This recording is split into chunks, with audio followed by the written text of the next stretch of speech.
एखादी मागणी पूर्ण होत नसेल तर आंदोलन करणे ठीक आहे. सरकार सर्व मागण्या मान्य करत असेल तर हे कशासाठी? मनोज जरांगे समजूतदार आहेत, त्यामुळे ते योग्य निर्णय घेतील. मुंबईत कायदा सुव्यवस्थेचा प्रश्न निर्माण होणार नाही याची काळजी मराठा समाजाने घ्यावी. तोडगा निघाला पाहिजे, मी या मताचा आहे. यामध्ये सामान्य माणूस भरला जाणार नाही याची काळजी दोन्ही माध्यमातून घेतली जावी. मी प्रचंड सकारात्मक आहे. मराठा आरक्षण संदर्भात नक्की मार्ग निघेल. मुख्यमंत्री उपमुख्यमंत्री जर सर्व करून देत असतील, या तिघांसाठी चर्चेचा हट्ट धरू नये. ओबीसीचे आरक्षण कुठेही कमी केले जाणार नाही. ओबीसीच्या आरक्षणाला धक्का न लावता मराठा समाजाला आरक्षण देणार आहोत. नितेश राणे यांनी केलेल्या ट्विटरवर मी भाष्य करणे योग्य नाही. केंद्रीय यंत्रणांच्या माध्यमातून तपास चालू असताना कॅबिनेट मंत्री म्हणून मी बोलणे योग्य नाही. मुंबईतील 4 जागा उद्धव ठाकरे गटाने लढवल्या तर फरक काय पडणार? महायुतीच्या जागा विजयी होणार आहेत, ही काळ्या दगडावरची रेष आहे. उद्धव ठाकरेंनी आणखीन जागा वाढवून द्याव्यात. महायुतीवर त्याचा काहीही परिणाम होणार नाही. महाविकास आघाडीचे 3-13 वाजले आहेत. महाविकास आघाडीचा उमेदवार कोण? पंतप्रधान पदाचा उमेदवार शोधण्यासाठी इतके दिवस गेले तर प्रचारासाठी आणखीन 6-7 वर्ष जातील. लहान मुलांबरोबर धावले, समुद्रात उड्या मारल्या म्हणजे मतं मिळत नाहीत. त्यासाठी जमिनीवर येऊन काम करावे लागते. पंतप्रधान नरेंद्र मोदी हेच देशाचे पंतप्रधान असतील.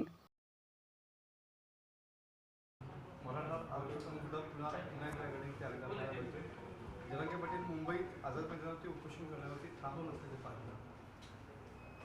मी काल देखील यावर सांगितलं होतं की आंदोलन करत असताना एखादी मागणी जर मान्य होत नसेल तर आंदोलन झालं पाहिजे, या मताचा मी आहे. आणि काल देखील मी सांगितलं की मनोजजी हे फार समजूतदार आहेत. मुंबई ही आंतरराष्ट्रीय दर्जाचं शहर आहे, आंतरराष्ट्रीय मेट्रो सिटी आहे. आणि जर निजामकालीन सगळ्यांना आपण सर्टिफिकेट देतो आहे, एम्पेरिकल डाटा आपण गोळा करतो आहे, त्याच्यासाठी 360 कोटी रुपये दिलेले आहेत. सगळे सोयरेच्या संदर्भातला GR देखील शासन काढतं आहे. तर मला एक जे महत्त्वाचा मुद्दा म्हणजे सगळ्या मागण्या जर सरकार मान्य करत असेल तर हे कशासाठी, हा एक माझ्यासारख्याला प्रश्न पडतो. पण मनोजजी समजूतदार आहेत. अनेक वेळा त्यांच्याशी मी चर्चा केलेली आहे. ते याच्यावरनं योग्य तो निर्णय घेतील याची मला पूर्ण खात्री आहे.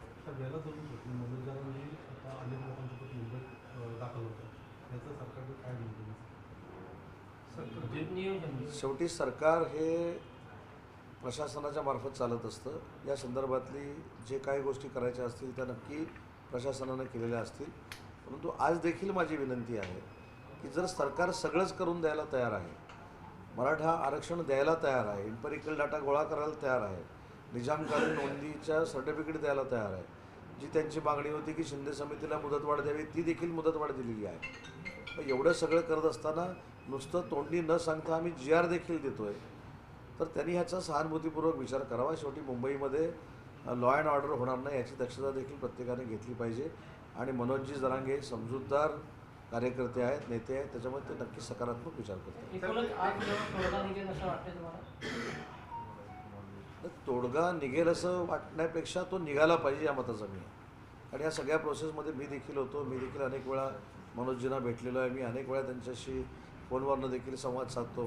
परंतु या सगळ्यामध्ये कुठेही जनतेला त्रास होणार नाही, याच्यामध्ये पब्लिक सफर होणार नाही याची दक्षता देखील दोन्ही बाजूने घेतली गेली पाहिजे. जर तडजोड नाही झाली आणि ते मुंबईमध्ये पोहोचले तर काय त्याच्यामध्ये तुम्ही? मी प्रचंड सकारात्मक आहे. त्याच्यामुळं मला असं वाटतं की मनोजजी समजूतदार आहे, त्याच्यावर मार्ग निघेल याच्यावर मला खात्री आहे. मनोज जरांगेंचं म्हणणं आहे की मुख्यमंत्री आणि 2 उपमुख्यमंत्री या राज्यकर्त्यांचे मालक आहेत, त्यांनी या संदर्भात चर्चेसाठी पुढे यावं. सरकार, मुख्यमंत्री आणि उपमुख्यमंत्री जर न येता सगळ्या गोष्टी करून देत असतील तर मला असं वाटतं की मनोजजीने देखील समजूतदारपणाने घेतलं पाहिजे. शेवटी सरकारमध्ये काम करत असताना सरकारला बोलवणं इथपर्यंत ठीक आहे. मी देखील त्या ठिकाणी गेलो आहे. भुमरे साहेब गेलेले आहेत, गिरीश महाजन गेलेले आहेत, अतुल सावे गेलेले आहेत. मला असं वाटतं की उदयनराजे देखील मागच्या आंदोलनामध्ये त्या ठिकाणी होते. छत्रपती उदयनराजे, छत्रपती संभाजीराजे त्या ठिकाणी जाऊन आलेले आहेत. छत्रपती संभाजीराजेंनी तर अनेक त्याच्यातल्या कायदेशीर बाबी देखील सांगितलेल्या आहेत. पण या सगळ्या कायदेशीर बाबी डोळ्यासमोर ठेवून सरकार ज्यावेळी मराठा समाजाला 100% आम्ही आरक्षण देण्यासाठी सर्वेक्षण सुरू केलं आहे आणि सर्वेक्षण सुरू झालं आहे. मला असं वाटतं की रत्नागिरी जिल्ह्यामधून देखील काल मला काही लोकांनी सांगितलं की आमच्याकडे फॉर्म आलेले आहेत, आमच्याकडे लोक आलेली आहेत. मग एम्पेरिकल डाटा गोळा करून मराठा समाजाला परमनंट आरक्षण देण्याच्या दृष्टीनं सरकार काम करतं आहे. ते आम्ही सुप्रीम कोर्टामध्ये जाऊ. त्याच्यानंतर हा जो निजामकालीन विषय आहे त्याला सर्टिफिकेट आपण दिलेत. 54 लाखापैकी 39 लाख लोकांना ज्यावेळी आपण सर्टिफिकेट देतो हे सगळं श्रेय मनोजजींचंच आहे. त्याच्यामुळे समजूतदारपणाने ह्या सगळ्या गोष्टीकडे बघितलं पाहिजे आणि कुठेही लोकांना त्रास होणार नाही याची दक्षता घेतली. सर याच अनुषंगानं ओबीसी समाजाच्या नेतृत्वात यापुढे भुजबळ करणार नाही. आज 3 सभासुद्धा या ठिकाणी ते गैरहजर आहेत. सत्तेत राहून ते ओबीसीने न्याय मिळवून देतील अशी ओबीसी संघाची भूमिका आहे. पहिली गोष्ट अशी आहे की ओबीसी बांधवांना, भगिनींना आणि त्यांच्या नेत्यांना सरकार म्हणून मला हे सांगायचं आहे की ओबीसीचं आरक्षण कुठेही कमी केलं जाणार नाही. ओबीसीच्या आरक्षणाला धक्का लावला जाणार नाही. ओबीसीच्या आरक्षणाला धक्का न लावता सरकारनं सुप्रीम कोर्टामध्ये बाजू मांडण्याचा निर्णय घेतलेला आहे आणि त्याच्यातनं मराठा समाजाला टिकेल असं आरक्षण आम्ही देणार आहोत. नितेश राणेंनी काल शरद पवारसाहेब, सुप्रियाताई सुळे आणि रोहित पवार यांचं ट्विट करून या ठिकाणी फोटो दिला. या तिघांचे 12 वाजले अशा प्रकारचं ट्विट त्या ठिकाणी होतं. तर नितेश राणेंनी हे का केलं हे त्यांना विचारलं पाहिजे ना. नितेश राणेंनी ते जे काही ट्विट केलं आहे किंवा ती जी काही स्टेटमेंट दिलेली आहे त्याच्यावर मी त्याचं क्लॅरिफिकेशन देणं हे योग्य आहे असं मला वाटत नाही. आणि एखाद्या यंत्रणेकडे तपास चालू असताना ॲज अ कॅबिनेट मिनिस्टर म्हणून अशावर बोलणं योग्य आहे असं मला वाटत नाही. तर मुंबईतल्या महाविकास आघाडीचा फॉर्म्युल्यामध्ये मुंबईच्या ज्या जागा आहेत ते 4 जागा या उद्धव ठाकरे गटाकडे आणि 2 जागा या काँग्रेसकडे राहणार असं एकंदरीत समजतंय. आणि फरक काय पडला?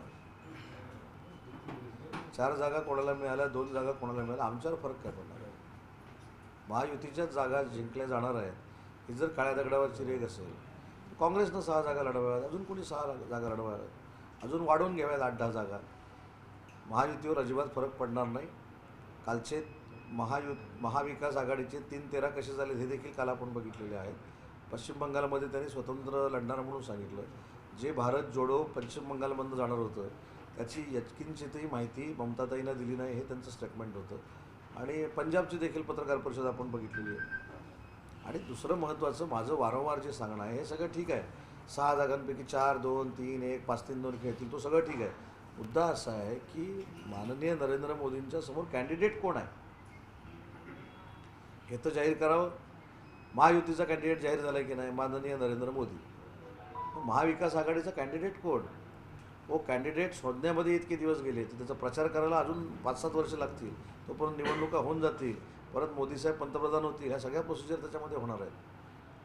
आणि भारत जोडोचा मागच्या 5 विधानसभेवर काय परिणाम झाला? काही झालं नाही. लहान मुलांमुळं धावलं, लहान मुलांमुळे समुद्रात उड्या मारल्या म्हणजे मतं मिळत नाही. तो याच्यासाठी जमिनीवर येऊन काम करावं लागतं. आणि कुटुंबाच्या पलीकडे जाऊन आपण समाजकारणामध्ये आहे म्हणजे ठीक आहे, आपण कुटुंबाचे वारसदार असतो पण त्याच्यानंतर स्वतःचं पण काहीतरी कर्तृत्व लागतं ना.